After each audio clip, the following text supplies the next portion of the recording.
കിഫ്ബിയുടെ chief executive officer, additional chief executive officer, Kerala public enterprises selection and recruitment board chairman, Kerala real estate regulatory authority chairman, Kerala real estate regulatory authority member, Kerala സംസ്ഥാന തീരദേശ വികസന corporation managing director, Malabar international port and cess limited managing director, Kerala rubber limited managing director, Kerala cashew board limited chairman, Kerala സംസ്ഥാന വൈദ്യുതി regulatory commission തുടങ്ങിയ തസ്തികകളിലെല്ലാം വിരമിച്ച IAS അല്ലെങ്കിൽ IPS ഉദ്യോഗസ്ഥരാണ് നിയമിച്ചത്. ഇവരുടെ ശമ്പളം കേട്ടാൽ ഞെട്ടും. ഒരു സാധാരണക്കാരന് ഒരു വർഷം കിട്ടുന്നതിലേറെയാണ് ഇവർക്ക് ഒരു മാസം കിട്ടുന്നത്. കശുവണ്ടി വികസന കോർപ്പറേഷൻ അടക്കമുള്ള പൊതുമേഖലാ സ്ഥാപനങ്ങളിൽ അഖിലേന്ത്യാ സർവീസിൽ നിന്നുള്ളവരെ മാത്രമേ നിയമിക്കാവൂ എന്ന് ഏത് നിയമത്തിലാണ് പറഞ്ഞിരിക്കുക? ഇതൊക്കെ രാഷ്ട്രീയ നിയമനങ്ങളാണെന്നുള്ളതിൽ ആർക്കും സംശയങ്ങളില്ല. രാഷ്ട്രീയക്കാർ അങ്ങനെ ആയതിനാൽ തന്നെ അവരെ മാറ്റി നിർത്തിയാൽ കേരളത്തിലെ പൊതുസമൂഹത്തിന് ഒന്നേ ചോദിക്കാനുള്ളൂ.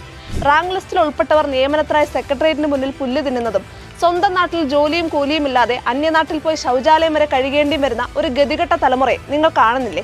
ജനാധിപത്യ മൂല്യങ്ങളെ ബലി കൊടുത്തതിനുള്ള ആശ്രിത നിയമനങ്ങളല്ലേ ഇതൊക്കെയെന്ന് ആരെങ്കിലും സംശയിച്ചാൽ അവരെ തെറ്റു പറയാനൊക്കുമോ? സെക്രട്ടേറിയറ്റിൽ നിന്ന് ഒരു വെളിപ്പാടകലെ വിശപ്പകറ്റാൻ 4 കുഞ്ഞുങ്ങൾ മണ്ണുവാരി തിന്നുന്നതിന്റെ വാർത്തകൾ മാധ്യമങ്ങൾ റിപ്പോർട്ട് ചെയ്തത് ആരും മറക്കാൻ സമയമായിട്ടില്ല. അവിടെയാണ് ഉന്നതമായ ശമ്പളവും മറ്റ് ആനുകൂല്യങ്ങളും വാങ്ങി സർക്കാർ സർവീസിൽ 10-30 വർഷം സേവനം ചെയ്ത് വിരമിച്ചവരെ അതിലും ഉയർന്ന ശമ്പളത്തിൽ പുനർനിയമനം നൽകി ആശ്രിതരായി നിലനിർത്തുന്നത്.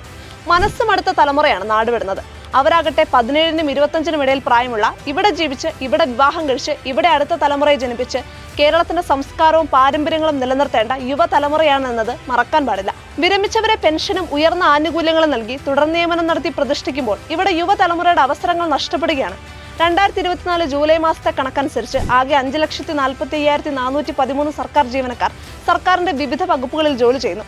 ഇവരിൽ നിന്നും കഴിവ് തെളിയിച്ചവരെ ഒഴിവ് വരുന്ന ഉന്നത തസ്തികകളിൽ നിയമിച്ചാൽ താഴെത്തട്ടിൽ നിയമനങ്ങൾ നടത്താവുന്നതിനോടൊപ്പം ഭാരിച്ച സാമ്പത്തിക ബാധ്യതകൾ ഒഴിവാക്കാനുമാകും. കൂടാതെ ഒരാളെ പോലും നിയമിക്കാതെ കാലഹരണപ്പെട്ടു എന്ന റാങ്ക് ലിസ്റ്റുകളുടെ എണ്ണവും കുറയ്ക്കാം. അതുതന്നെയല്ലേ സാമൂഹ്യ നീതി എന്ന് പറയുന്നതും? ഇപ്പോൾ സർക്കാർ സേവനങ്ങൾ നേരിട്ട് നടത്തുന്നത് ഒഴിവാക്കി ബഹുഭൂരിപക്ഷം കരാർ കൊടുത്താണ് ചെയ്യിക്കുന്നത്. ഈ കരാർ എടുക്കുന്നതിൽ ഭൂരിപക്ഷവും വിരമിച്ചവർ തന്നെയാണ്. അങ്ങനെ സർക്കാർ ധനം വിരമിച്ചവരിലേക്ക് ഒഴുകുകയും ആശയറ്റ യുവതലമുറ നാടുവിടുകയും ചെയ്യുമ്പോൾ ഇവിടെ അവശേഷിക്കുന്നത് കുറെ വൃദ്ധജനങ്ങൾ മാത്രമാണെന്ന തിരിച്ചറിവുള്ള ഒരു ഭരണാധികാരിക്ക് സമാധാനത്തോടെ എങ്ങനെയാണ് ഉറങ്ങാൻ കഴിയുക? 25 വർഷം കഴിയുമ്പോൾ കേരളത്തിന്റെ ആരോഗ്യ മേഖല ഇന്ന് പാശ്ചാത്യ രാജ്യങ്ങൾ അഭിമുഖീകരിക്കുന്നതിലും വലിയ പ്രതിസന്ധി നേരിടേണ്ടി വരുമെന്നുള്ള തിരിച്ചറിവ് എന്തേ നമ്മുടെ ഭരണാധികാരികൾക്ക് ഇല്ലാതെ പോകുന്നു?